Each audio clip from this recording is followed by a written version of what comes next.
Téléspectateurs de la chaîne YouTube Jonas Lonkutumpa, la chaîne officielle, suivez désormais votre nouvelle émission Va et dis-leur. Va et dis-leur, c'est l'histoire d'une vie transformée par Jésus-Christ après avoir servi le diable pendant 25 ans. Va et dis-leur, c'est l'histoire du pasteur Jonas Lonkutumpa la Yedidia, aujourd'hui serviteur de Dieu, jadis sataniste. Hormis le témoignage du pasteur Jonas, plusieurs thématiques seront abordées dans différents numéros de cette émission. Pour ne rien rater, abonnez-vous sur votre chaîne Jonas Lonkutumpa, la chaîne officielle. Être chrétien, c'est une grâce. Être chrétien, c'est vraiment une très bonne chose. Aimables téléspectateurs, vous êtes nombreux, vous qui nous suivez de partout au monde. Nous vous disons que nous vous aimons de l'amour du Seigneur. Merci de l'intérêt que vous ne cessez d'accorder à cette émission Va et dis-leur, cette émission Va et dis-leur qui vous êtes en train de suivre sur votre chaîne YouTube Jonas Lonkutumpa, chaîne officielle. Vous êtes nombreux, nous vous disons que l'Éternel Dieu vous bénisse et c'est pour nous un réel plaisir de vous tenir compagnie. Alors aujourd'hui, nous avons des très bonnes choses à vous proposer avec notre invité habituel, le pasteur Jonas Lonkutumpa la Yedidia. Alors il est toujours avec nous et il ne cesse vraiment de se disponibiliser pour bénir le peuple de Dieu. Bonjour pasteur. Bonjour mon frère. Vous êtes toujours là et disponible pour bénir les enfants de Dieu. Oui, on est là parce que c'est une recommandation que nous avons reçue de la part du Seigneur et nous ne pouvons qu'obéir à ce que le Seigneur nous demande de faire. Voilà pourquoi nous sommes là et nous serons toujours là. Et vous êtes toujours dans la joie lorsque vous parlez de la part du Seigneur? Une grande joie. Donc je suis dans une grande joie parce que quand je parle de la part du Seigneur, c'est que je suis en train de donner quand même un sens à ma vie, parce que c'est en servant le Seigneur que notre vie a un sens. Donc le vrai sens de la vie, c'est lorsque on sert le Seigneur, on parle de sa part, car il l'est dit dans Colossiens 1, le verset 16, la Bible dit « Tout a été créé par lui et pour lui ». Voilà. Nous avons été créés par Jésus et pour Jésus. Donc, nous avons été créés par... C'est Jésus qui nous a créés et il nous a créés pour qu'on le serve. Donc servir Dieu, c'est pour moi un grand privilège et je dirais aussi un honneur, parce que même sans moi, Jésus est capable de faire sa volonté. Wow, ça c'est vraiment très important.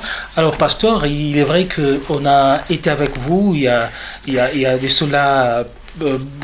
c'est pratiquement, je peux dire, c'est le 8e numéro de cette émission Va et dis-leur. Il y a beaucoup de choses que vous avez parlé, il y a beaucoup d'enseignements que vous avez donnés au peuple de Dieu, hormis votre témoignage. Et je sais qu'il y a eu beaucoup des réactions par le monde. Il y a eu de ceux-là qui nous ont écrit et nous leur promettons que nous aurons une émission pour répondre aux préoccupations. Alors aujourd'hui, j'aimerais un peu, pasteur, s'il y a moyen, avant toute chose, qu'on puisse commencer par la prière et on va continuer. Merci. Tendre Père, au nom puissant et glorieux de Jésus, il est dit dans les Saintes Écritures, à la loi et au témoignage, car si on ne parle pas ainsi, il n'y aura point d'aurore pour le peuple. Voilà pourquoi, Seigneur, nous sommes là pour parler de ta part. Nous voulons, Seigneur, que ce témoignage soit donné sous la mouvance du Saint-Esprit, afin que lui qui avait reçu le mandat de toucher, de convaincre, arrive à le faire pour ramener sur le droit chemin ceux qui se sont égarés, pour aussi ramener à la raison ceux-là, ô Dieu, qui sont encore couverts par le ténèbre, pour apporter aussi une lumière, Seigneur, à tes enfants, afin qu'ils marchent dans ta volonté. Sachant très bien que notre ennemi commun, le diable, n'aime jamais assez que ses œuvres soient dévoilées. Ainsi, d'une manière ou d'une autre, il cherchera à nous combattre pour perturber le déroulement de cette mission. Ainsi, au nom de Jésus, nous faisons recours à toi, Seigneur. Couvre-nous par ton sang, Que ton sang nous rende invisibles et inébranlables, afin que le flèche enflammé de l'ennemi contre nos vies soit sans effet au nom de Jésus. Nous te disons merci et nous disons que la gloire te revienne en toutes choses car tu es Dieu, au nom de Jésus-Christ. Amen. Amen. Alors, nous allons commencer. Et pasteur, j'aimerais, s'il y a possibilité, que vous puissiez revenir sur quelques points essentiels que vous avez développés la fois dernière, pour qu'on puisse un peu se mettre sur... donc, pour qu'on puisse un peu arriver à comprendre ce à quoi nous sommes en train de parler. Oui, bon, nous, depuis un certain temps, nous sommes en train de parler sur la sorcellerie et ses effets. Donc, nous avons parlé sur l'organisation des sorciers, comment les sorciers sont organisés dans leur monde. Nous avons parlé de ça. En dehors de ça, nous avons parlé sur les yeux des sorciers. Nous avons aussi parlé sur... la fois passée, on a parlé sur le testament. Donc, le testament négatif que les sorciers imposaient aux enfants de Dieu. On a également parlé sur, en dehors du testament négatif, on a parlé comment Dieu peut aussi changer les choses en faisant entrer ses enfants dans un testament positif. Donc, en dehors de ça, nous avons parlé aussi sur l'existence de deux livres, le livre noir et le livre rouge, de deux livres qui permettent au diable de contrôler beaucoup de gens passant par leur famille. Donc, comment, lorsque les sorciers veulent entrer en contact avec Satan, comment ils passent par deux types de sacrifices, le sacrifice de condamnation et le sacrifice du tapis rouge. Par rapport au sacrifice de condamnation, là nous voyons le livre noir qui est fabriqué avec la peau des êtres humains. Donc, après avoir séché cette peau, donc on fabrique le premier livre dans lequel les différentes condamnations sont mentionnées de la part du diable et qui seront vécues par toute personne qui a le même sang que le sorcier qui est parti voir Satan. Alors, en plus de cela, il y a le deuxième livre qui est fait avec la deuxième partie de la peau. Donc, avec ça, qu'est-ce qui se fait? Avec dans le deuxième livre, il est question maintenant de mentionner les noms. Le nom de tous les membres de famille du sorcier qui est venu voir Satan. Et là, il est appelé à donner le nom de tous les membres de sa famille, commençant bien sûr par la famille restreinte jusqu'à la famille élargie. Et voilà, et chaque fois que le sorcier cherchera ou voudra entrer dans la présence de Lucifer, et là, il sera obligé de citer un nom. Et ce nom doit être rayé dans le livre, et la personne qui porte ce nom doit mourir. C'est comme ça que les gens meurent en désordre. Et en guise de conclusion, nous avons dit que nous n'avons pas à trembler devant les effets de la sorcellerie. Nous n'avons pas à trembler parce que dans nos familles, il y a des gens qui ont fait alliance ou allégeance avec Satan. Voilà, nous avons dit que, moi je l'ai dit, et je le répète encore, que tous ceux-là qui me suivent, ils doivent savoir qu'eux ne sont pas de sacrifice du diable. Amen. Donc toi qui me suis, tu n'es pas un sacrifice, ton mari n'est pas un sacrifice, ta femme n'est pas un sacrifice, tes enfants ne sont pas des sacrifices, tes parents ne sont pas des sacrifices, parce qu'il y a quelqu'un qui se sacrifie à notre place. Il a donné sa vie pour que nous soyons vraiment libérés. Et lui, c'est Jésus-Christ. À la croix, il a connu une mort substitutive. Donc, il est mort à notre place. Alors, c'est la raison pour laquelle nous n'avons pas à trembler, parce que quel que soit le projet et le complot fait par les agents de ténèbres passant par la sorcellerie, leurs complots, leurs efforts seront couronnés d'échecs au nom de Jésus. Et j'annonce encore que tu ne mourras pas parce que les sorciers l'ont ordonné. Tu ne mourras pas parce que les agents de ténèbres ont fait un complot. Comme David, je peux dire, tu vivras. Donc pour dire, David disait, je ne mourrai pas, je vivrai et je raconterai le merveille de l'Éternel. Donc tu es appelé à vivre le plan de Dieu. Et le plan de Dieu, ce n'est pas que tu puisses mourir d'une manière prématurée. Donc la mort prématurée n'a pas de place dans ta vie.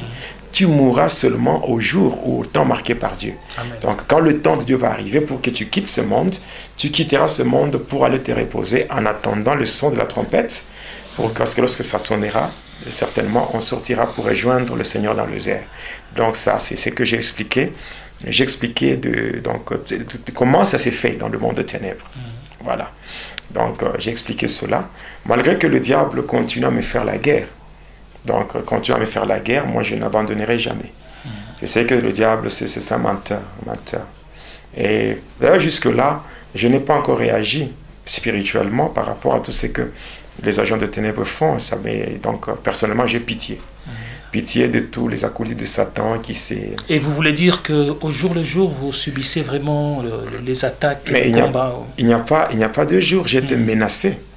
J'ai eu des menaces, il y a même des gens qui m'ont traduit en justice, donc au niveau du parquet, pour que je puisse répondre de mes actes. Je me suis dit, mais quel acte? Oh non, il a connu un accident et il a abandonné les victimes. Voilà. Alors que j'ai tout fait. J'ai payé tout. Donc d'ailleurs, quand nous allons, si nous voulons suivre le code de la route, c'est pas moi qui suis fautif. Mais je me suis arrêté pour venir en aide, pour venir au secours, d'abord aux accidentés. Parce que déjà, humainement parlant, je dirais sur le plan social, non-assistance à une personne en danger, c'est pas bien, c'est punissable. Et aussi, en tant que serviteur de Dieu, en tant que pasteur, je ne peux pas passer. Je vois donc des gens en train de perdre la vie. Moi, je passe pour dire que je suis indifférent. Non. J'ai fait tout ce qu'il fallait faire. Malgré que mon véhicule est assuré. Jusque-là, la société d'assurance n'a pas encore pris en charge tous les accidentés, mais moi-même, je le fais.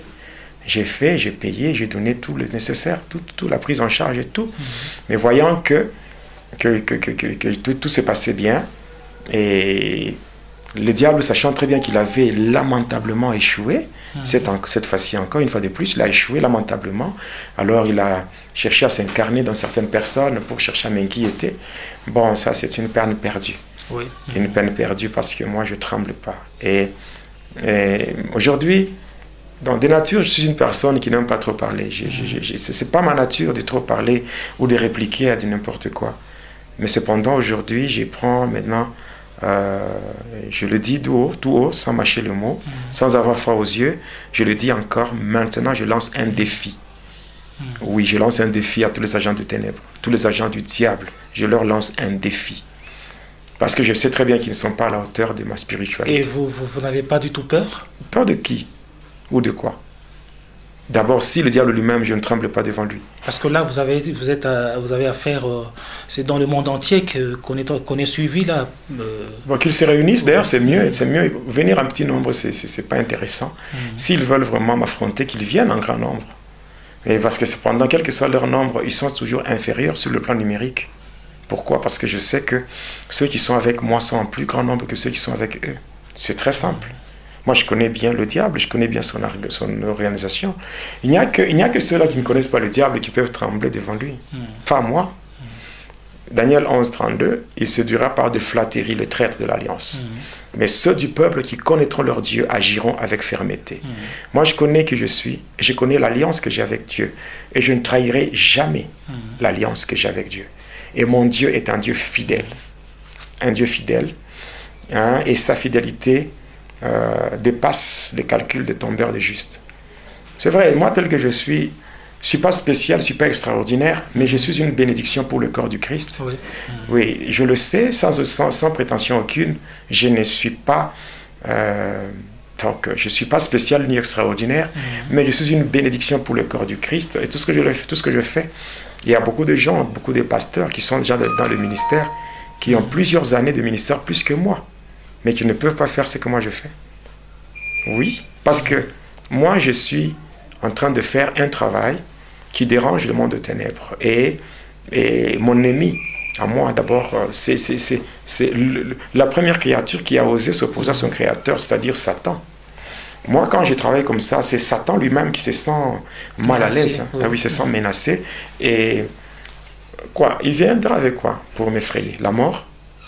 Je n'ai pas peur de la mort. Je n'ai pas peur de la mort. On ne peut pas tuer quelqu'un qui est déjà mort. C'est clair. Le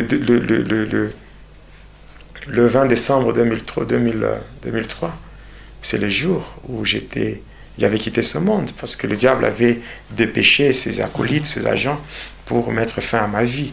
Et c'est comme ça que j'étais mort, et pendant qu'on m'avait pris pour m'amener dans le séjour des morts, dans le monde des humains, ici, dans ce monde ici, déjà, c'était le deuil. Les gens pleuraient, Et on s'est préparé pour aller m'enterrer. Mais que la gloire soit rendue à Jésus-Christ, lui qui, sans demander la permission au diable, il était descendu dans le séjour des morts et m'avait tiré de là. Et pour faire de moi son instrument. Donc un vase d'honneur au service de la grandeur de Dieu. Donc c'est comme ça. Je ne tremble pas, je ne tremblerai jamais. Ça fait plus de 9 fois que j'ai été empoisonné. Il y a combien de complots que les gens font contre moi? Les gens font des complots. Dernièrement, il y a plus de 500 satanistes qui sont en train des réunions pour mettre fin à ma vie en donnant des offrandes et des sacrifices à Satan. Pour le Seigneur m'a tout révélé. Moi, je n'ai pas pour rien que je m'appelle Jédidia. Je suis Jédidia, c'est-à-dire c'est mon nom dans le cœur de Abba. Ça veut dire un homme qui est tellement aimé par Dieu. Donc l'amour que Dieu a pour moi, c'est un amour qu'on ne peut pas... Donc un amour sans mesure. Et vous les ressentez au fond de vous. Mais oui, mais oui. Il y a des gens qui sont maintenant frappés, il y a des gens qui sont punis dans le monde de ténèbres pour avoir échoué. Pour avoir échoué dans tout ce qu'ils ont entrepris comme projet contre moi. Parce que tous leurs projets sont couronnés d'échecs. Et moi, j'ai béni le Seigneur pour ça. Et je continuerai toujours à servir mon Dieu. Voilà pourquoi je dis merci. Merci au Seigneur. Je lui suis infiniment reconnaissant. Et je dis merci à tous ceux-là qui me soutiennent, de près ou tout comme de loin. Dans les gens qui me soutiennent à travers le monde. En France, aux États-Unis, Canada, je ne sais pas. Hein, d'ailleurs, je salue en passant mon jeune frère qui est le visionnaire du ministère Océan des Grâces. Donc, c'est le frère Éloge Ekissi, qui est au Canada. Donc, c'est un jeune frère à moi et puis c'est mon compagnon de ministère. Il y a tellement beaucoup de gens. Il y a ma mère.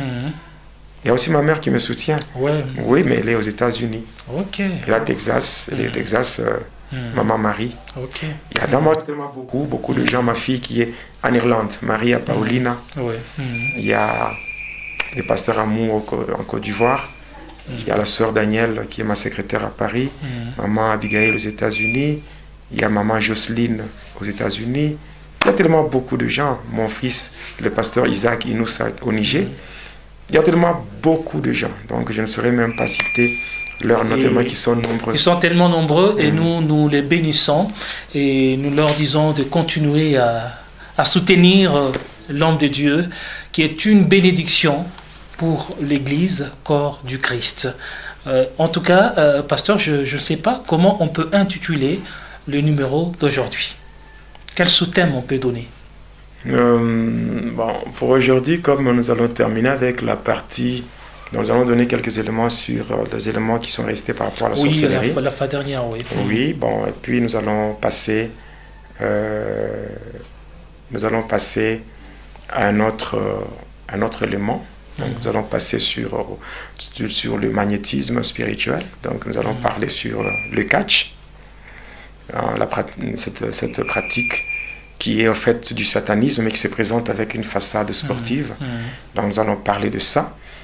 Donc, par rapport à cela, on peut donner un sous-thème. Donc, bien sûr, nous savons que le thème principal, c'est va et dealer. Va et dealer, oui. Oui, va et dealer. Maintenant, le sous-thème pour aujourd'hui, nous allons prendre tout simplement ton Dieu ordonne. Hein, ton Dieu ordonne à ce que tes ennemis soient frappés d'aveuglement. Voilà. Donc, ton Dieu ordonne à ce que tes ennemis soient frappés d'aveuglement. Alors qu'est-ce qu'on peut retenir et qu'est-ce que vous pouvez dire à ces sujets? Oui, bon, par rapport à ce thème. Oui, ce que je veux dire, c'est que quand on sert Dieu, c'est vrai, dans ce monde, il y a l'adversité, donc il y a le combat. Dans le premier principe du combat spirituel, c'est que le combat est réel, mais la victoire, elle est certaine. Alors, ce qu'on doit savoir, c'est que pendant qu'on est dans ce monde, tant qu'on est dans ce monde, on sera toujours combattu. On sera toujours combattu. Mais ce que nous disons par rapport à ce sous-thème, c'est que les ennemis peuvent venir combattre un enfant de Dieu. Mais cependant, ils n'auront pas cette chance de voir, de voir l'enfant de Dieu. C'est-à-dire, ils viennent pour te faire la guerre, mais ils ne vont pas te voir. Ok, donc le combat est évident, mais lorsque les ennemis approchent, lorsque les ennemis arrivent, ils ne te verront pas. Ils ne te verront pas, mais toi, tu peux le voir. Ils viennent pour te combattre, ils te cherchent, ils ne te voient pas. Mais toi, tu le vois. Donc, je dirais que tout ce qui est à toi soit caché. C'est-à-dire que ce soit tes enfants, tes projets, ton mariage, tout ce qui t'appartient, tout ce qui te revient de droit, soit invisible à leurs yeux. Que Dieu le frappe d'aveuglement, qu'ils ne voient rien. Voilà, donc c'est ça. Donc nous allons parler sur le magnétisme spirituel, mais avant cela, terminons d'abord avec certains éléments sur la sorcellerie. Le totem de la sorcellerie, il y en a deux qu'on utilise dans la sorcellerie. C'est premièrement le chien. Le chien et deuxièmement le serpent. Donc le chien, c'est le totem ou l'image de la sorcellerie. Et le serpent, c'est la sorcellerie camouflée dans la bienfaisance. C'est-à-dire quelqu'un qui est en train de te faire du mal, mais qui se présente au-devant de toi, comme quelqu'un qui a compassion de toi, qui veut t'apporter, je ne sais pas, quelque chose de bien pour te distraire afin de te détruire. Voilà. Donc, particulièrement sur la sorcellerie. Donc, parce que quand je parle du chien, c'est premièrement, les gens doivent comprendre. Il y a un langage qu'on peut comprendre au travers des songes. On peut comprendre au travers de rêves. Il y a des gens qui font des rêves sans les comprendre. Quelqu'un qui se voit pourchassé par des chiens. Pourchassé par des chiens, dans ce rêve, il voit la présence de chiens. Le chien a plusieurs significations dans le rêve. Ici, je parle dans le cadre du témoignage. C'est que les enfants de Dieu doivent être informés sur ces choses. Premièrement, le chien représente la sorcellerie la plus élevée. Oui, l'esprit de la sorcellerie la plus élevée. Donc, quand une personne voit le chien dans ce rêve, cette personne doit savoir que déjà dans le monde de ténèbres, il y a un complot qui se fait déjà. Un complot, un combat qui se prépare contre la personne passant par la sorcellerie. Ça, c'est la première des choses. Donc, la première des choses, le chien, c'est la sorcellerie. Deuxième signification du chien, c'est que c'est ce qu'on appelle l'esprit rétrograde. L'esprit rétrograde. L'esprit rétrograde, c'est que quand tu vois le chien, c'est que déjà au niveau de la sorcellerie, on se prépare pour te faire tomber, pour que tu sois rétrograde. En lisant Apocalypse 2, le verset 4 à 5, qu'est-ce que la Bible dit? C'est que j'ai contre toi, c'est que tu as abandonné ton premier amour. Regarde par où tu es tombé et reprends tes anciennes œuvres avant que le mal ne puisse arriver. Pour dire quoi?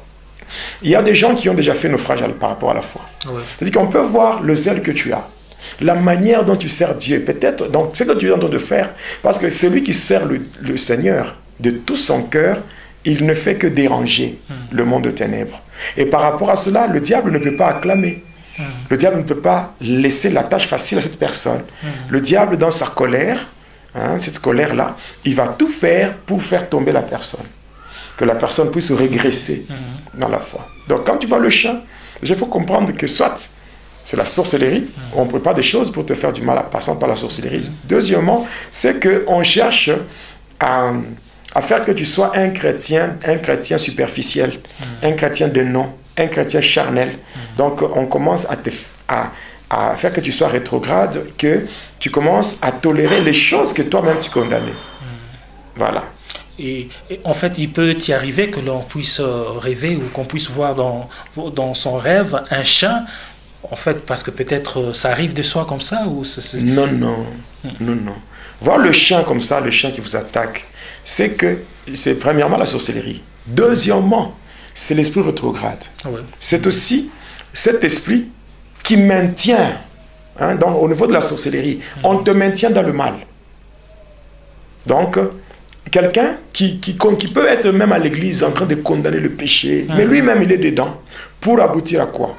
Pour aboutir à un scandale. C'est comme ça que même les hommes de Dieu, pour faire tomber un homme de Dieu, on utilise le chien. On peut le faire traîner là-bas. Il ne sait pas abandonner le mal. Par exemple, un homme de Dieu qui sort avec une femme d'autrui. Un homme de Dieu qui sort avec une sœur de l'église. Une servante qui sort, je ne sais pas, avec un frère. Tout ça. Maintenant, pour t'amener au scandale, on peut te maintenir dans ce péché. Tu ne sais pas comment abandonner, tu ne sais pas comment briser une relation, Donc, des relations cachées, malhonnêtes, mais tu ne sais pas comment sortir de là. L'objectif, c'était de maintenir là-bas jusqu'à ce que tu sois exposé, que tu te retrouves devant un fait accompli. Et c'est un scandale. Un scandale et voilà. Ça ternit ton image. L'image parce que la réputation vaut plus que le parfum. Oui. Voilà, maintenant, quand tu as une mauvaise réputation, ça détruit ton ministère.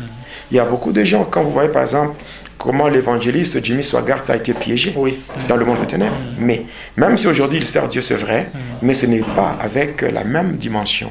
Son ministère n'a pas cette ampleur-là comme dans le passé. Donc tout ça, on voit comment le diable peut distraire quelqu'un. Et ça peut affecter aussi le faible. Si un homme de Dieu, un serviteur de Dieu arrive à tomber, ça peut être l'occasion des chutes pour, de plusieurs personnes. Oui, parce que quand un homme de Dieu tombe, derrière lui, il y a beaucoup qui tombent avec lui. Et il devient lui-même une occasion de chute, une pierre d'achoppement. Voilà. Donc c'est quand on lit même Proverbe 26, le verset 11, la Bible dit quoi? Tout comme le chien retourne à ce qu'il a vomi, ainsi l'insensé retourne à sa folie. Donc les choses que tu avais déjà abandonnées, mais tu retournes encore à ça. Ça, c'est une œuvre de ténèbres. Après, troisième signification, c'est l'esprit d'impudicité. Oui, c'est à partir du chant. Le chant, c'est l'esprit d'impudicité, c'est-à-dire le désordre sexuel, toutes les perversions sexuelles. Il y a la fellation, il y a la sodomie, il y a l'adultère, il y a l'impudicité, il y a la masturbation, il y a l'homosexualité. Là, nous voyons les lesbiennes ainsi que les PD. Voilà. Donc, la masturbation, il y a la partouze, le sadomasochisme, toutes ces choses-là. Mais en fait, parlant ça, c'est une parenthèse par rapport aux pratiques sexuelles que vous venez de citer. Et je veux citer la masturbation ou la fellation. Il y a certaines personnes qui trouvent que ce sont de pratiques, même la médecine arrive des fois à dire que c'est tout à fait normal et une personne, peut-être tout homme arrive toujours à se masturber, l'organisme peut se refouler de soi. Ah bon? Je pense que je donnerai un enseignement sur le combat spirituel contre les démons de la sexualité. Oui, même cette histoire que les gens trouvent normale, par exemple, la pollution nocturne. La pollution nocturne. Donc les gens parlent de la pollution nocturne ou bien l'accident nocturne. Non, c'est spirituel. C'est une des manifestations des démons de la sexualité. Parce que la première manifestation des démons de la sexualité, c'est ce qu'on appelle le rêve érotique. C'est-à-dire le rêve dans lequel une personne se voit en train d'être abusée sexuellement. Oui, là nous voyons c'est qu'il y a au moins 8 catégories de démons. 8 catégories de démons. Il y a ce qu'on appelle premièrement les femmes et maris de nuit. Il y a femmes et maris de la sorcellerie. Il y a les incubes et les succubes. Il y a le sirène, donc sirène des eaux, sirène de l'air. Il y a les génies de la forêt. Il y a les djinns. Donc il y a les revenants ainsi que les fantômes. Donc tous ces démons-là sont les démons de la sexualité. Et qui sont à la base du désordre sexuel. Et voilà. Et maintenant, quand on parle on parle que la masturbation n'est pas tellement un problème, où une personne peut faire des attouchements sur ses organes génitaux afin de se procurer du plaisir, jusqu'à aller jusqu'à libérer la sémence. La sémence reproductrice. Bon, je pense que ceux qui font cela par rapport à la médecine, ce qu'il faut savoir d'ailleurs, déjà quand on parle de l'ordre de médecins, l'ordre de médecins, mais il y a beaucoup de choses à expliquer là-dessus. Il y a des choses à expliquer là-dessus. L'ordre de médecins. Quand on parle déjà de l'ordre, quand quelqu'un entre dans l'ordre, quelqu'un qui n'est pas... D'ailleurs, moi-même, je suis passé par là, le corps médical. Voilà, j'ai fait la médecine à l'université. Vous êtes médecin. Oui, mais la majorité de ceux-là, qui font la médecine, s'ils ne connaissent pas le Seigneur, sont des satanistes. Je vous dis, je ne mâche pas les mots, je n'ai pas froid aux yeux pour le dire. Alors, s'ils ne connaissent pas le Seigneur, mais s'ils ne connaissent pas le Seigneur, ce sont des satanistes, non? Oui, ce sont des satanistes. Il y a beaucoup de choses. Quand il faut soumettre une personne à un sommeil magnétique qu'on appelle l'hypnose. Quand vous traitez ça avec l'anesthésie et tout, vous allez comprendre qu'il y a beaucoup de choses qui sont cachées là-bas. Mais cependant, je ne suis pas là pour parler de la médecine, mais je suis là pour contredire ceux-là qui soutiennent que la masturbation c'est une pratique normale. Non. Je contredis avec la toute dernière énergie pour dire que ça, c'est démoniaque. La masturbation, c'est une pratique qui est démoniaque. Dans la Bible, on appelle ça l'onanisme. Onanisme. Et on peut dire, parlant de la sexualité, c'est qu'on doit faire la sexualité, si on est marié, simplement, sans tout en évitant, ce que vous avez dit, la fellation, tout en évitant de pratiques un peu... la fellation, la sodomie, hein? Toutes ces pratiques-là, c'est démoniaque. Ce sont des perversions sexuelles. Parce qu'il y a des ceux-là qui disent qu'il faut un plaisir à fond, un plaisir à démoniaque. Maximiser le plaisir. Quand on commence à faire des choses qui ne reflètent pas la gloire de Dieu, on est dans le péché. Le péché, c'est se rebeller contre Dieu.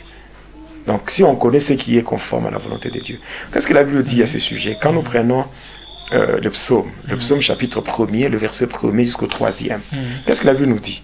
La Bible dit, heureux l'homme qui ne marche pas selon le conseil des méchants, qui ne s'arrête pas sur la voie des pécheurs et qui ne s'assied pas en compagnie des moqueurs, mais qui trouve son plaisir dans la loi de Dieu et qui la médite jour et nuit.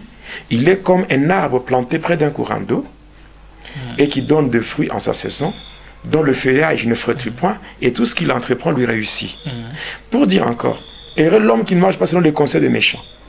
Les méchants, ce sont ceux-là qui arrivent facilement à violer la loi de Dieu. Donc, des gens qui arrivent à transgresser la loi de Dieu, ce sont des méchants. Voilà pourquoi la Bible dit que la méchanceté ne saurait sauver le méchant. C'est-à-dire quelqu'un qui arrive à transgresser la loi de Dieu et qui prétend dire que Dieu peut le soutenir. Non. Donc, les gens qui soutiennent que la masturbation, la fellation et tout comme la sodomie, ces pratiques-là ne sont pas mauvaises, ce sont des méchants. Et ils veulent entraîner dans leur perdition, ils veulent entraîner aussi des innocents. Des innocents. La vie ne dépend pas de la médecine. La vie ne dépend pas de ce que les hommes disent. Mais la vie dépend de Dieu. Et Dieu, c'est sa parole. Si nous connaissons la parole de Dieu, nous devons vivre conformément à cette parole pour ne pas être dans une inimitié avec Dieu. C'est vraiment très dangereux. Oui. Et en fait, donc, il faut faire attention lorsqu'on voit le chien dans son rêve, si on peut revenir à ça. Le chien, c'est, troisièmement, c'est l'esprit d'impudicité. Ici, par l'impudicité, nous voyons le désordre sexuel. Ça peut être l'adultère, la fornication, donc la débauche. La débauche, donc un désordre sexuel. Et y compris il faut savoir, des pratiques des pratiques malsaines, on peut dire ça. Mais ce qui est vrai, la sexualité, par rapport à la sexualité, nous parlons de l'acte de procréation. L'acte de procréation, c'est un don sacré qui nous a été accordé par notre Père Céleste et qui ne peut se concrétiser que dans le mariage. Pas avant le mariage et pas en dehors du mariage, dans le mariage. Dans le mariage. Voilà. Et on peut dire ici que la sexualité joue un rôle important et sur le plan spirituel. Sur le plan spirituel, c'est un canal pour l'entrée des démons géants. Oui, les démons géants passent ou entrent dans la vie d'une personne par la voie sexuelle. Oui. Les démons têtus, les démons qui ne partent pas facilement, ils entrent par la voie sexuelle. Ils entrent par la voie sexuelle. Là, c'est clair. Il y a aussi des pratiques telles que l'inceste. L'inceste, où nous voyons des personnes qui ont des liens de parenté, qui sont d'une même parenté, mais qui arrivent à se connaître sexuellement. Voilà. Ça permet aux démons géants de faire leur entrée. Or que les démons ne travaillent que pour Satan. Et quand les démons viennent, ils ont un mandat de la part de Satan pour accomplir la volonté de Satan. Or, la volonté de Satan, c'est simple. Elle est dans Jean 10:10. Le voleur ne vient que pour égorger, dérober, détruire. Voilà, donc on ne peut pas se donner ce luxe-là d'accorder aux démons l'opportunité de faire leur entrée dans la vie. Non. Donc il ne faut pas vraiment suivre tout ce qui... Il y a certaines bêtises.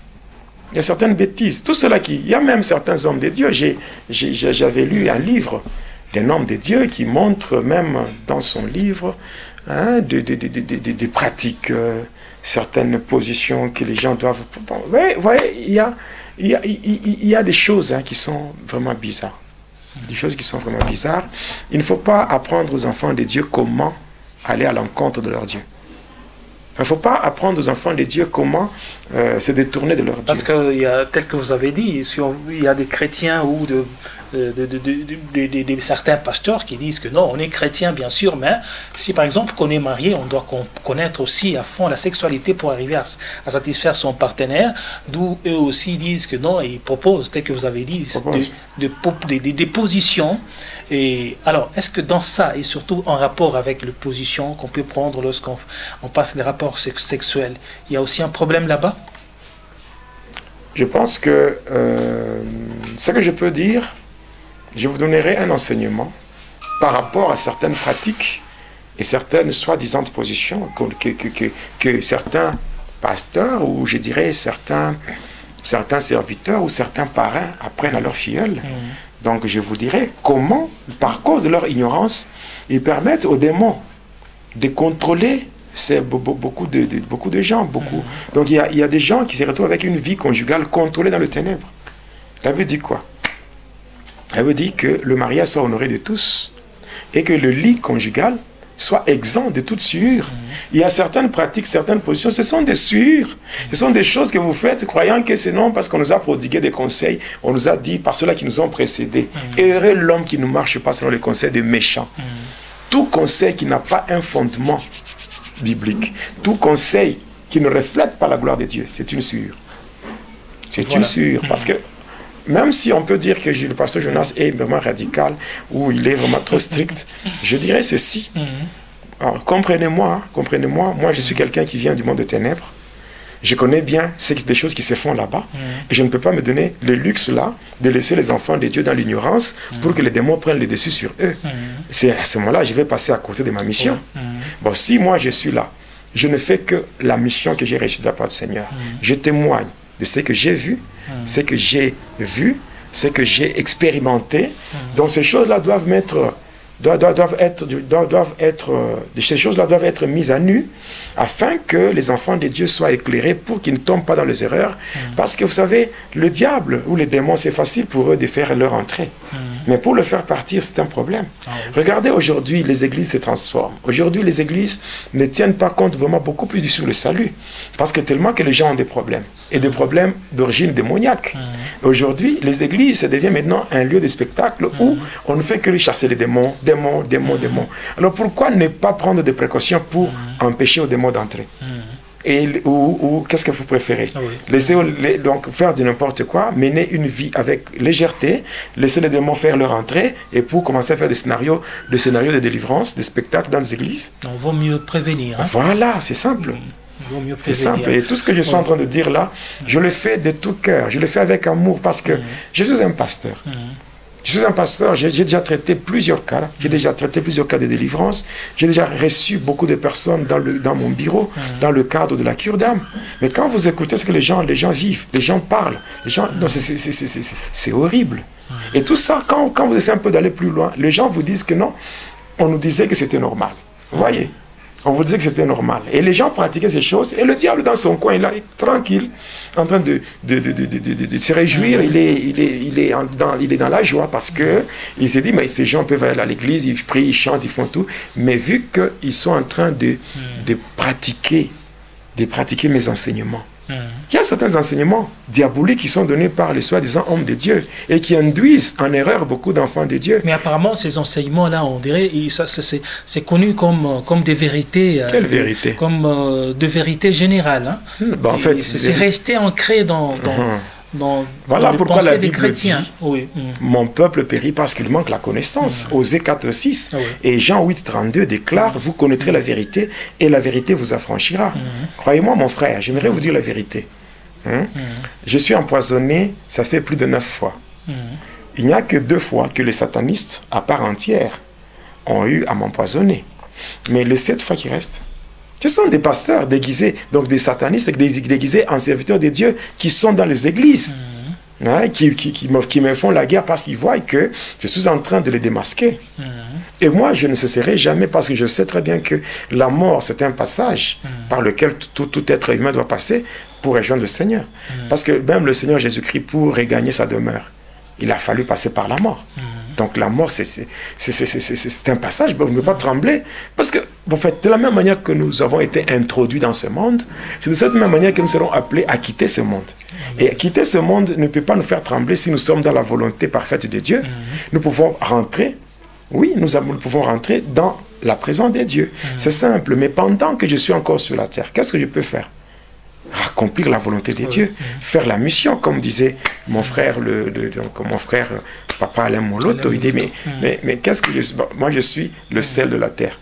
Qu'est-ce que je peux faire? Je dois donner le goût. Voilà. Alors, en fait, vous avez donné les éléments partant du rêve du chien. Oui. Alors, vous avez donné 3 éléments. Oui, c'est ça. Ce sont les 3 significations. Oui. Ce sont les 3 significations du chien dans le rêve. Dans le rêve. Oui. Et en fait, ça, c'est dans le rêve. Oui. Et ça se travaille dans le monde de ténèbres. Parce qu'ici, il faut comprendre, quand on commence à voir les bêtes dans le rêve, ça s'appelle le combat contre les bêtes. Okay. C'est aussi une autre forme de combat. Parce que les gens bon, c'est comme ça que l'Église, les enfants de Dieu doivent être enseignés. Il y a plusieurs formes de combat spirituel. Mais la forme la plus élevée du combat spirituel, c'est le combat spirituel contre les bêtes. Parce que c'est une forme, ou je dirais un combat dans lequel le diable, les démons et les satanistes prennent la forme physique ou spirituelle de bêtes pour venir nous attaquer. Et là, qu'est-ce qu'ils font? Ils prennent cette forme-là, premièrement, pour se cacher. Pour qu'on ne les découvre pas. Et ainsi, quand on enseigne maintenant l'Église, on enseigne à l'Église la signification des différentes bêtes dans le rêve, ça leur permet maintenant de connaître comment attaquer. Parce que attaquer un chien, ce n'est pas de la même manière que attaquer un serpent. Attaquer, par exemple, les oiseaux. Parce que les oiseaux, l'esprit de colportage, l'esprit de mort, oui, l'esprit de trahison. C'est à travers de ça. Il y a des choses que les gens voient. Il y a par exemple le chien. Il y a par exemple comment combattre une sirène. Donc il y a des sirènes des eaux. Comment les combattre? Comment? Donc il y a beaucoup de choses. Les sauterelles par exemple, l'esprit de médiocrité et l'esprit de pauvreté. Ouais. En fait, là, je pense qu'il y a beaucoup d'enseignements que vous aurez à donner sur cette chaîne YouTube, Jonas Lunkutumpala. Vous qui nous suivez sur sur les réseaux sociaux, sur Facebook, en fait, abonnez-vous sur la chaîne YouTube Jonas Lunkutumpala, chaîne officielle. Ils peuvent même s'abonner sur Facebook. Même sur Facebook. La page Grâce sur Grâce. Voilà. Alors, grâce, en fait, les enseignements seront là au quotidien. Il y aura beaucoup d'enseignements pour vous. N'hésitez pas de vous abonner et de rester connectés. Nous serons là avec le pasteur Jonas Lunkutupala, Jedidia. Alors, passons maintenant au serpent. Ah oui, le serpent, je vais revenir sur ça. Je vais revenir sur le serpent. Le serpent, c'est l'image des faux prophètes. Les faux prophètes. Les faux prophètes, c'est l'image de la sorcellerie. La sorcellerie ou la magie, l'occultisme camouflé dans la bienfaisance. Là où nous voyons les gens qui sont là en train avec les œuvres philanthropiques, les œuvres sociales dans des hospices, dans des hospices, dans des orphelinats, tout ça. Et qui a même ceux-là qui ont déjà monté des ONG, des ONG, mais sont des serpents. Je parlerai de cela. Lorsque nous allons dévoiler toutes les sociétés secrètes. Les sociétés secrètes, il y a des gens qui sont membres des sociétés secrètes telles que le Rotary, Rotary International, donc Rotary Club International, il y a Lions Club, tout ça. Tous ces gens-là qui trompent les enfants de Dieu. Mais visiblement, ils sont de donateurs. Des donateurs. Ils savent très bien ils sont plus dans les œuvres philanthropiques. Nous allons démasquer leurs activités.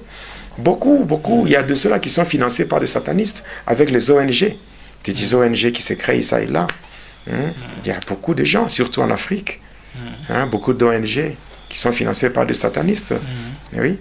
Donc, il y a des choses que nous allons dévoiler Et bon, je pense que je vous ai dit au début de l'émission que je venais de lancer un défi à tous les agents du diable, tous ceux qui me suivent à travers le monde. Moi, je leur lance un défi. Un défi, et je le dis encore. Donc, lancer un défi aux ténèbres, ce n'est pas un manque d'humilité, non. Non. Oui. L'humilité, c'est ça ma vie. Mais il ne faut pas oublier qu'il y a Jésus-Christ avec deux faces. Jésus lui-même, d'un côté, on l'appelle l'agneau des dieux, qui ôte le péché du monde. De l'autre côté, on l'appelle le lion de la tribu des Judas. Voilà. Donc, oui, je dis bien, je suis là, je n'ai pas peur de qui que ce soit. Il peut venir réunir, je ne sais pas, même à 1000, 10 000, 100 000. Ça ne me dit rien, ça ne me fait ni chaud ni froid, parce qu'il n'y a personne qui pourra m'arrêter par rapport à l'œuvre de Dieu. Je continuerai à faire ce que le Seigneur m'a ordonné de faire. Mais là, je vois que, pasteur, vous êtes en train de faire plus mal parce que le diable vous a utilisé et maintenant vous êtes un élément qui fait plus mal au diable. Non, je veux dire que je ne l'ai pas invité dans ma vie. Je n'ai jamais frappé à sa porte pour que je sois son agent. Il faut qu'il le sache. Même les gens qui me suivent, moi je n'ai jamais été un sataniste parce que je suis allé frapper à la porte de quelqu'un pour devenir un sataniste. Moi j'étais là, j'étais en train de subir un développement normal dans le ventre de ma mère. C'est là que lui est venu me chercher, oubliant que moi j'étais déjà consacré à Dieu. Oui, moi j'étais déjà consacré à Dieu depuis le ventre de ma mère. Comme Dieu lui-même disait à Jérémie, Jérémie chapitre 1er verset 5, Dieu lui disait, Jérémie, écoute, lorsque tu n'étais qu'une masse informe dans le sein de ta mère, je te connaissais, je t'avais consacré à moi, et je t'avais établi prophète sur les nations et sur le royaume. Donc voilà, le diable est venu et Dieu a laissé, il a permis que je puisse passer. Donc le diable croyait qu'il m'avait pris pour que je sois un agent à lui. Mais il m'a juste pris. Et c'était vraiment un moyen pour que je puisse bien le connaître. Et au moment opportun que j'arrive, pour mieux combattre la personne, pour bien le frapper. Pour mieux comprendre pour bien le frapper. Combattre la personne, il faut connaître cette personne. Oui, pour bien, voilà. Moi, en fait, je suis clair dans mon langage. Il y a beaucoup de gens qui témoignent, gloire au Seigneur, par rapport au témoignage qu'ils donnent. Nous disons, gloire au Seigneur. Mais cependant, moi, j'ai ma particularité. Ma particularité, c'est que je ne témoigne pas pour épater les gens, non. Je témoigne, pourquoi? Je témoigne pour, je dirais ceci, pour être un peu plus clair. Moi, je prêche au Christ, mais je me sers de mon témoignage pour attester la véracité de la parole de Dieu. Voilà. Donc, c'est ça ma mission. Donc, je le fais de tout cœur. Comme le psaume 66, verset 16, venez, vous tous ceux qui craignez Dieu, et je vous raconterai ce qu'il a fait à mon âme. C'est pour moi une façon de témoigner ma gratitude par rapport à ce que le Seigneur a réalisé dans ma vie, et je le fais avec joie. Et je continuerai à le faire pour édifier les enfants de Dieu. Okay. Voilà. Alors, là, on peut poursuivre. Vous avez parlé de deux éléments. Vous avez parlé du serpent et du chien. J'ai parlé du serpent, j'ai parlé du chien. Oui. Oui, donc j'ai parlé de leur signification. Mais je retournerai encore sur le chien et sur le chien et sur le serpent et donner aux enfants de Dieu quelles sont les stratégies à utiliser pour mettre fin à de telles bêtises. Donc pour en finir avec le chien, pour en finir avec le serpent, comment procéder, comment est-ce qu'on élimine le serpent sur le plan spirituel. Voilà. Donc je pense que je donnerai aussi d'autres précisions. Mais je continuerai à dire que toujours en rapport avec les pratiques de ténèbres, quand j'évoluais dans la sorcellerie. Il était arrivé à un temps, pendant que nous étions à Likasi, dans la commune de Kikula, et précisément au quartier Kolomoni, un jour, comme j'étudiais au collège, alors un jour, j'ai quitté le collège et je rentrais à la maison. En rentrant, j'étais passé au niveau du stade. le stade de Kikula. Mais donc j'ai dépassé l'hôpital d'Ako, l'hôpital de référence d'Ako. Après, quand j'avançais sur le boulevard de l'Indépendance, avant d'arriver à l'église catholique Sacré-Cœur, j'étais arrivé au niveau du stade de Kikula. Et puis, en regardant sur le tableau d'affiche, il y avait un programme de combat de catch. Donc c'était que il y avait un gala de catch qui était organisé, et à cet effet, il y avait plusieurs catcheurs de différentes villes qui étaient invités. Alors j'avais vu leur nom sur le tableau d'affiche. Et voilà, j'étais parti. J'étais curieux. Déjà, à ce moment-là, j'étais dans la sorcellerie. Mais j'étais curieux. De retour, je parlais avec mes amis à l'époque là. Je parlais avec mes amis, je leur disais, mais finalement, si nous aussi, on faisait le catch. Hein, si on faisait aussi le catch. Bien sûr, d'une manière clandestine, c'est-à-dire, je leur proposais qu'on devait se donner le nom de vrai catcheur. Et après, on devait commencer à faire ça pour se distraire. Mais vu que j'étais déjà un agent de ténèbres, alors mes amis étaient contents par rapport à l'idée que j'avais donnée. Et c'est comme ça que un jour, nous étions partis nous étions partis dans un atelier de menuiserie. C'était dans l'enceinte de l'Institut technique Viombo, à Likasi, sur l'avenue Kassongo-Michel. Nous étions entrés là-bas et nous avions pris des sacs. Nous avons rempli les copeaux, donc les déchets de bois. Alors nous avions pris cela et nous étions partis. Nous étions partis, arrivés là-bas au quartier, au croisement de deux avenues, l'avenue Kassongo-Michel et l'avenue Polo. C'est là que nous avions mis des piquets, des poteaux et des cordes. Et nous avions mis les copeaux, nous avions mis des sacs là-bas comme des bâches. Et c'était devenu comme une sorte de tatami. Vous connaissez le tatami? Donc, une sorte de ring. Alors, c'est comme ça que, là, on s'était donné le nom de vrais catcheurs et tout et tout. Et après ça, quand on s'était donné le nom de vrais catcheurs, et on commençait à faire le combat. Non, d'abord à faire le combat, de faire le combat. Parce qu'à cette époque-là, moi, je me rappelle, j'étais en 5e des humanités, je pense, oui, j'étais en 5e des humanités. À ce moment-là, je faisais l'haltérophilie. Donc, je faisais la culture physique. Donc, parce que tel que vous me voyez aujourd'hui, c'est que le Seigneur m'a transformé. Il a transformé mon corps. J'étais déformé donc, par rapport aux muscles et tout. Je pesais 108 kilos. Oui, c'était mon poids là, à l'époque. J'ai pesé 108 kilos et j'étais déformé par rapport à la formation physique. J'étais déformé, donc le muscle pectoraux, de biceps, triceps et toutes ces choses-là. J'étais comme un monstre. Mais aujourd'hui, quand même, le Seigneur... Mais à ce temps-là, c'était un plaisir pour vous. Bon, c'était une folie de grandeur, comme on dit. Donc, une folie de grandeur. Oui. Alors, après ça, on commençait à faire des publicités sur la route. Donc, c'était une sorte de caravane. Et les gens nous suivaient. Beaucoup de gens. Vu que moi, je faisais la culture physique, donc des exercices de musculation. Alors, j'étais comme leur leader. Alors, avec ça, chaque jour à 15h, on s'est réunis là-bas pour faire ce qu'on faisait là. Et par après, les gens étaient attirés. Et c'était comme un programme dans le quartier. Tout le monde venait. Il y avait des adultes, des jeunes gens.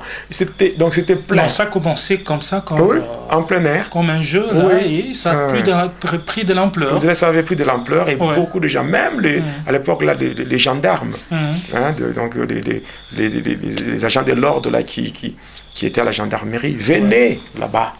Et tout le monde était attiré par ce qu'on faisait.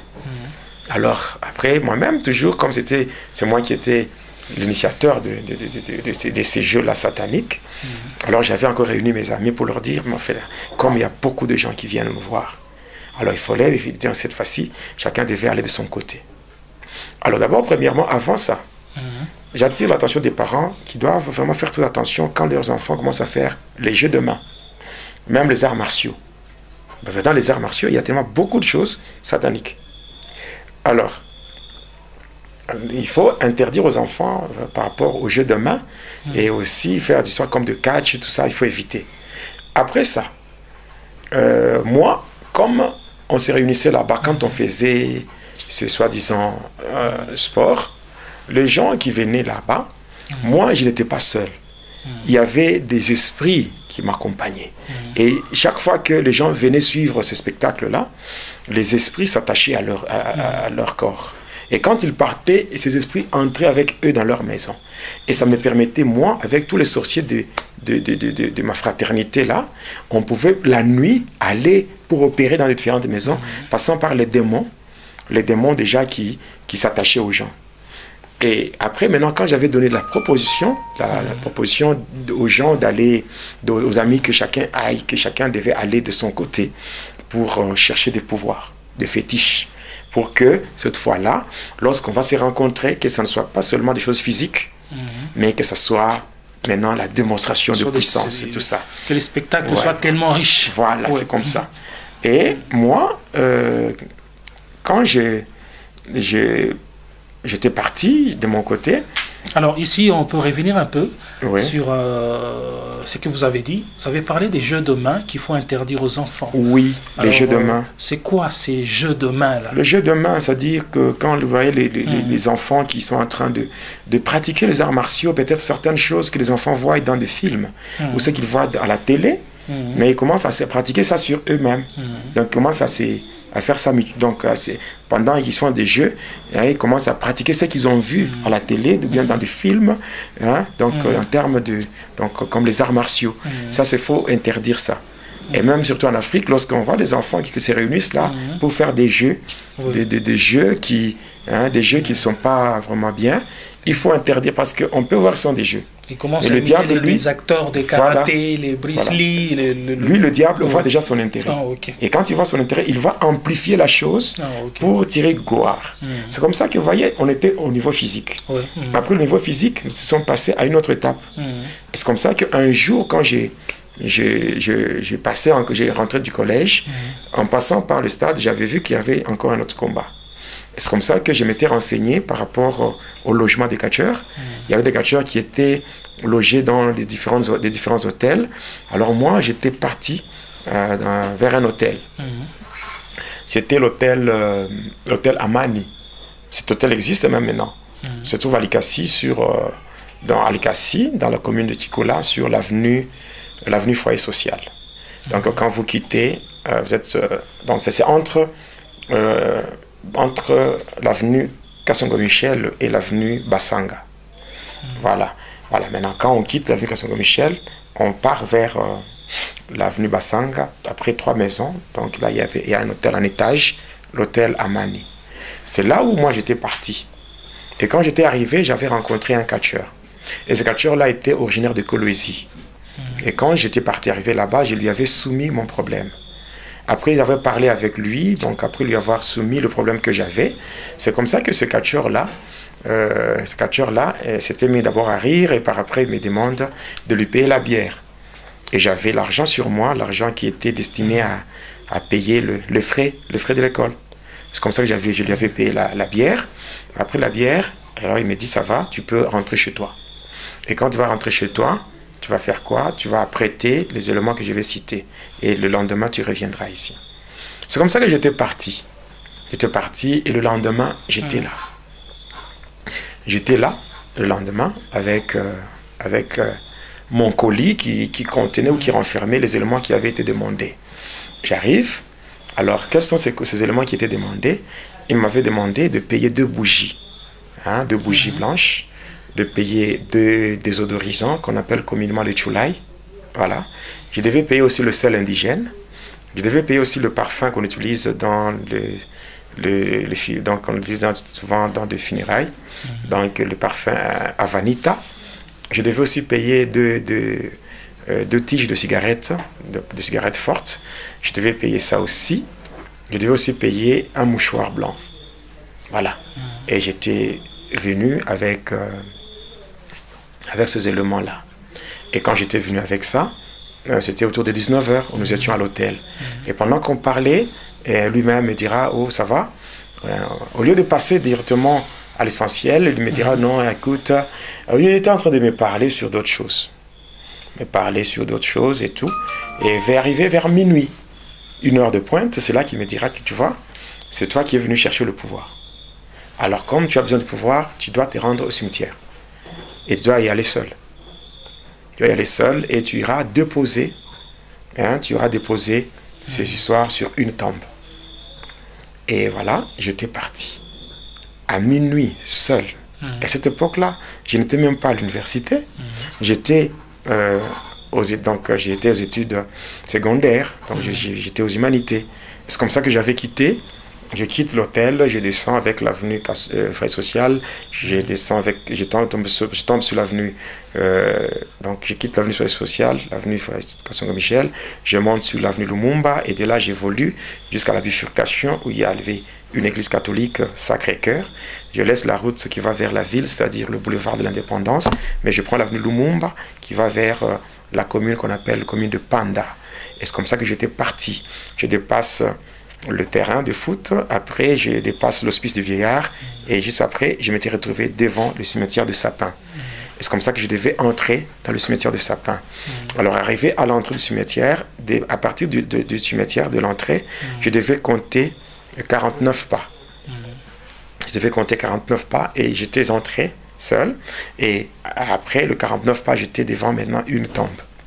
J'avais pris le colis, j'avais ouvert, j'avais mis au-dessus de la tombe et je prends une lame de rasoir et je m'étais blessé à mon petit doigt et je l'avais pressé de sorte que 6 gouttes de mon sang étaient tombées sur le colis. Et après, j'avais prononcé une incantation qui m'avait été donnée par cet homme-là. Ce catcheur-là, j'avais prononcé une incantation, donc une incantation, et je ne saurais pas citer ça ici. J'avais prononcé cette incantation, par après, je devais rentrer. Et en rentrant, je ne devais pas regarder derrière moi. Et j'étais parti. Et le lendemain, donc au petit matin, autour déjà de 4 heures du matin, j'étais encore dans le cimetière selon les instructions de cet homme-là. Et quand j'étais arrivé, j'avais trouvé que les éléments que j'avais laissés là n'étaient plus intacts. Il n'y avait qu'une seule bougie. Sur les 2 bougies, une bougie était consumée. Une bougie était consumée, l'autre était là. Les 2 tiges de Chulai ou les désodorisants, toutes les 2 tiges étaient calcinées. Après, le sel était là, le parfum, le flacon était vide, mais le parfum était le flacon était vide, le parfum était déjà aspergé sur la tombe. Et il y avait sur les 2 tiges de cigarettes, il n'y avait qu'une seule qui était restée. Alors moi j'avais pris juste les restes là et j'avais emballé sur le mouchoir blanc. J'étais rentré à l'hôtel. J'avais présenté ça au catcheur et il était vraiment très content. Très content. Il m'a dit, en tout cas, tu es un brave. Je suis vraiment fier de toi. Et après, il prend le colis, il met dans son sac. Et puis, il me donne une poudre. Donc d'abord, il me donne, bon, c'était pas une poudre. Il m'avait donné d'abord une toge. Une toge de couleur rouge et au niveau pectoral, il y avait une mention. Donc, il y avait le nom d'un démon. Le démon Zagam. Zagam, c'est un démon qui a le contrôle de 9 cimetières. Alors, il m'avait donné ça et il m'avait dit de porter cela, je devais y rentrer chez moi. J'étais rentré chez moi et arrivé dans ma chambre, je m'étais endormi. Et quand je m'étais endormi, j'avais mis ma tête sur mon oreiller et je m'étais endormi. Et après avoir fait des incantations et arrivé le matin, quand je m'étais réveillé le matin, je regarde sur mon oreiller, en dessous de mon oreiller, je vois un petit colis. Donc, il y avait une poudre de couleur verte qui était emballée dans un colis. Alors, je prends la poudre, j'étais parti voir le catcheur. Alors, le catcheur me dit, en tout cas, tu as réussi, c'est que tu as été visité par Zagam. Donc là, je dis même en passant que moi, j'avais le contrôle de 9 cimetières passant par le démon Zagam. J'ai contrôlé 9 cimetières, beaucoup de gens pour entrer au cimetière venaient me voir. Il y avait même beaucoup de catcheurs pour avoir certaines directions mystiques passant par le cimetière. Ils venaient me consulter pour faciliter leurs activités là dans le monde des cimetières, passant par la cérémonie à tombeau fermé ou la cérémonie à tombeau ouvert. Donc le cimetière, c'était le cimetière des Likassi à ces temps-là? Non, mais partout là où j'ai parti, si je me déplace par exemple, j'arrive dans une ville. À partir de ces démons-là, je pouvais prendre le contrôle de 9 cimetières. Ah, ok. Oui, je pouvais le faire. Oui, je pouvais le faire. Voilà. Et jusque-là, nous ne sommes qu'au début du témoignage, hein, croyez-moi. Nous ne sommes qu'au début. Je pense que là, nous commençons à... Alors là, je vois que on est presque à la fin de ce numéro. Je pense que on va poursuivre la fois prochaine. Je sais que il y a beaucoup de choses que vous devriez dire. En tout cas, ces choses-là seront dites la fois prochaine. Alors, qu'est-ce qu'on peut retenir dans peu de mots sur ce qu'on a parlé aujourd'hui, pour un petit résumé là pour conclure. Oui, ce qu'on peut retenir, c'est que un enfant de Dieu, c'est quelqu'un qui est doté d'un sens de responsabilité. Un sens de responsabilité comment? Parce qu'en lisant Marc 16, 17, il est dit, voici le miracle qui accompagneront ceux qui auront cru. Au nom de Jésus, ils chasseront les démons. Ils chasseront les démons, ils imposeront les mains aux malades et les malades seront guéris. Ils parleront de nouvelles langues, ils saisiront les serpents. Et même s'ils boivent quelques breuvages mortels, cela ne leur fera point de mal. Qu'est-ce que je veux dire? Je veux parler du sens de responsabilité que le Seigneur nous a donné en tant qu'enfants de Dieu. C'est vrai, nous devons savoir que le diable existe. Le monde de ténèbres travaille. Nous devons savoir tout ça. Mais ce qui fait notre joie, c'est que le Seigneur Jésus, il nous a déjà donné ses responsabilités. C'est une responsabilité, au fait, je dirais encore, passant par cette responsabilité, c'est que nous sommes dotés d'un pouvoir. Un pouvoir qui nous permet, malgré l'existence du diable, malgré l'existence du diable, ses acolytes et même leurs pratiques, nous n'avons rien à craindre. Nous n'avons rien à craindre. Déjà, un chrétien, c'est quelqu'un qui est accompagné par des miracles. Il a la capacité de défier les forces du mal. Il a la capacité de détruire et de chasser même le démon. De chasser les démons. Donc, on n'a pas à trembler. Que ce soit dans les rêves, que ce soit pas quoi. On n'a pas à trembler. C'est vrai que nous sommes dans un monde, une terre déjà occupée, un terrain miné par l'ennemi, mais cependant, il y a de temps à autre, le diable nous tend de pièges, il fait tout ce qu'il veut faire. Et ça peut arriver dans nos vies qu'on se retrouve sujet de certains événements, on se retrouve sujet de certains malheurs, mais cela ne doit pas nous faire trembler. Ça ne doit pas nous faire trembler parce que j'aime un verset de la Bible, qui fait mention de deux mots. Il y a le premier mot, c'est souvent, et le deuxième mot, c'est toujours. Voilà, c'est le psaume 34 et le verset 20. Voilà. Il est dit, le malheur atteint souvent les justes, mais l'Éternel l'en délivre toujours. Cela veut dire que lui, Dieu, ce n'est pas souvent qu'il est avec nous. Non, non. C'est toujours. C'est toujours. C'est-à-dire que le diable, ce qu'on dit souvent, c'est que ce n'est pas tout le jour de notre vie que le diable aura à nous imposer sa volonté. Il y a des jours de paix, des jours de joie, des jours où on vit. On sait que le Seigneur a planifié pour nous. Mais cependant, il y a d'autres jours où on se retrouve en train de vivre certaines choses négatives. Et par rapport à ces choses, on doit avoir l'assurance que même si je vis ces choses, l'Éternel va me faire sortir de là. Amen. Donc, toujours le Seigneur interviendra. Il interviendra toujours, quel que soit ce que tu vis, toi qui m'écoutes.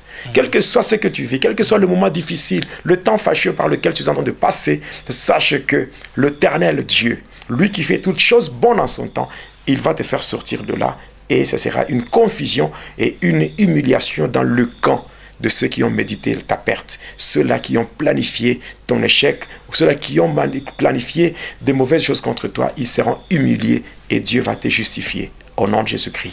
Amen. Amen. En tout cas, vous étiez nombreux à nous suivre. Nous vous disons que l'Éternel Dieu vous bénisse. Et surtout, pour ne rien rater, vous devez vous abonner. Abonnez-vous sur votre chaîne YouTube Jonas Lunkutu Mpala, chaîne officielle, pour retrouver différents numéros de l'émission Va et Dis-leur. Une émission qui parle bien sûr de la parole de Dieu via le témoignage du pasteur Jonas Lunkutu Mpala. Alors c'est par ici que nous allons terminer, pasteur.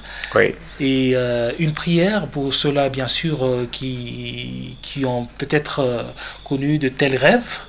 Oui. Oui. Et ici, je m'aimerais dire quelque chose, c'est que toi qui m'écoutes, toi qui es victime de mauvais rêves, je promets déjà en passant que je vais faire une émission sur la maîtrise des songes, ou comment interpréter les rêves et comment sortir de rêves sataniques, des cauchemars, de rêves érotiques, tout ça. De rêves basés sur la nécromancie où les gens se voient dans leurs rêves avec les gens qui sont déjà morts, les gens qui sont décédés. Donc quand nous disons que abonnez-vous sur la chaîne YouTube Pasteur, donc la chaîne YouTube Jonas Lunkutumpa, la chaîne officielle, c'est pour votre bien. Donc l'objectif, ce n'est pas d'avoir beaucoup d'abonnés. L'objectif, ce n'est pas d'avoir beaucoup de vues sur YouTube, non. L'objectif, c'est que vous puissiez bénéficier de ces enseignements afin de briser ou de détruire le voile que le diable a imposé sur vos vies et que vous soyez vraiment totalement libérés au nom de Jésus-Christ. Donc je dis encore ceci, la main de l'Éternel n'est pas courte pour sauver, mais ses oreilles ne sont pas dures pour entendre. Et nous témoignons encore qu'il n'y a aucune circonstance qui peut demeurer constante devant la main puissante et agissante de Dieu. Donc pour dire, toi qui m'écoutes, place ta confiance dans le Seigneur. Il est un secours qui ne manque jamais dans la détresse. Il est le consolateur des âmes abattues, il est le soutien de faibles, il est le guérisseur de cœurs brisés. Il peut te faire du bien, il peut essuyer tes larmes, quelles que soient les choses que tu as vues. Sache que le Seigneur peut mettre fin à ces choses. Ce qui est beaucoup plus essentiel, c'est que tu lui donnes d'abord ta vie.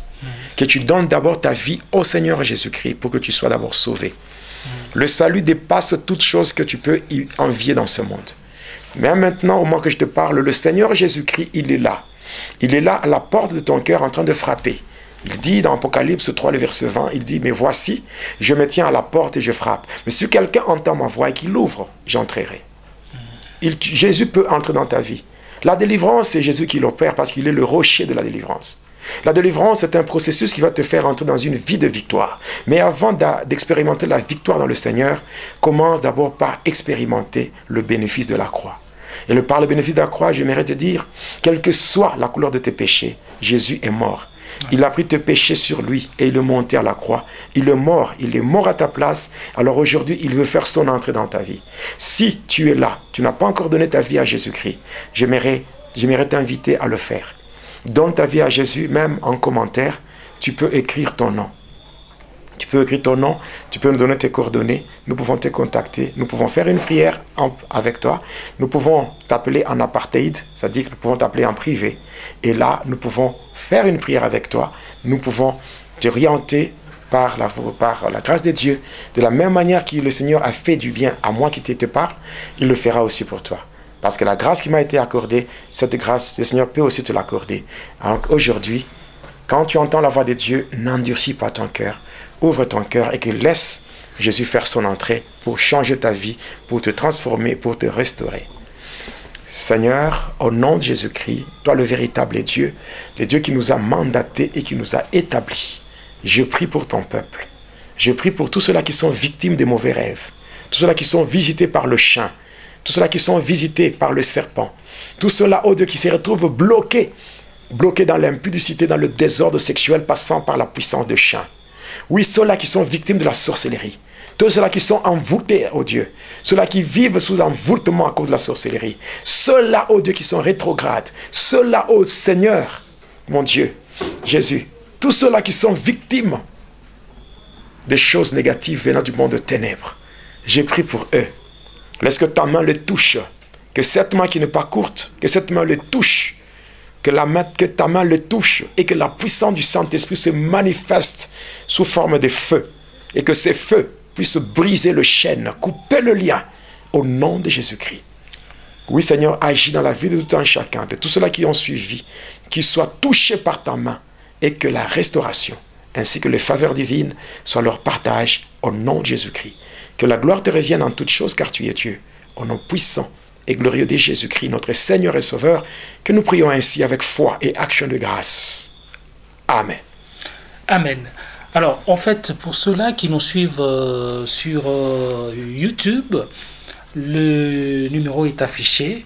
Mais ceux-là qui nous suivent sur Facebook, ils ont besoin du numéro WhatsApp. Oui, je peux leur donner tous mes numéros. Oui. Le premier numéro, c'est un numéro Vodacom. C'est le plus 243 81 163 0067 plus 243 81 163 0067. Le deuxième numéro, c'est plus 243 97 63 44 0 94 plus 243 97 63 44 0 94. Et le dernier, c'est plus 243, c'est un numéro orange, plus 243 85 89 08 142 plus 243 85 89 08 142. Tous ces trois numéros sont aussi sur WhatsApp. Donc on peut me contacter passant par l'appel direct ou bien passant par WhatsApp à ce numéro que je viens de donner. Que le Seigneur vous bénisse. Que Dieu vous bénisse. Tout bien qui finit bien. Merci à Boni Verdict Béa pour la réalisation. Merci à vous qui nous avez suivis. Que l'Éternel Dieu vous bénisse. Au revoir. Téléspectateurs de la chaîne YouTube Jonas Lonkutumpa, la chaîne officielle, suivez désormais votre nouvelle émission Va et dis-leur. Va et dis-leur, c'est l'histoire d'une vie transformée par Jésus-Christ après avoir servi le diable pendant 25 ans. Va et dis-leur, c'est l'histoire du pasteur Jonas Lonkutumpa la Yedidia, aujourd'hui serviteur de Dieu, jadis sataniste. Hormis le témoignage du pasteur Jonas, plusieurs thématiques seront abordées dans différents numéros de cette émission. Pour ne rien rater, abonnez-vous sur votre chaîne Jonas Lonkutumpa, la chaîne officielle.